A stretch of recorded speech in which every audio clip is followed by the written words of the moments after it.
Rome Rome guys कसं काय मी चाललो होतो सरांच्या घराकडे, तर सरांच्या घराकडे जाता जाता मला सुनीलला घ्यायचं होतं. मी लगेच क्लासवर आलेलं आहे.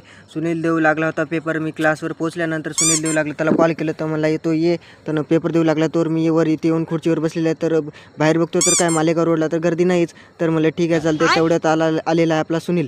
तर सुनीलला विचारलं, सुनील पेपर कसा गेला? तो मला चांगला गेला, चल भावा. मी म्हणलं सरांच्या घराकडे जायचं आहे, चल. तर मी त्याला लगेच गाडीवर बसवलं, झुम झुम झुम करून सरांच्या घराकडे आणलेलं आहे. सरांच्या घराकडे काम काय होतं तर त्यांच्या शाळेमध्ये फंक्शन झालं. ते फंक्शनचं मला थोडं डेकोरेशनचं काढायचं सरांनी सांगितलं होतं. तर सुनीलला बोला असं आपल्याला काढायचं डेकोरेशन वगैरे, तर मला घे काढायला. तर मला ठीक आहे काढून घेतो. तर लगेच त्यानं काढायला घेतलेलं आहे. मी त्याला मदत करू लागलो होतो. आम्हाला ठेवायचं डेकोरेशनचा गुढी वगैरे काढून रूममध्ये वगैरे एका साईडला ठेवून टाकायची होती. तर आम्ही लगेच साईडला ठेवून टाकलेले. ठेवून टाकून तिथे जे कैरी वगैरे होती ते मी घेतलेले. मला खायची होती कैरी, तर मला ठीक आहे घे. तर मी मला सुनीलला चाय पाजवतो. सुनील मला गाडी चालू होती, चहा पाहिजे तो मला चाय. तर मी मला ठीक आहे चालू गाडी. तर ठीक आहे त्याच्यात काय गाडी चालू म्हणलं.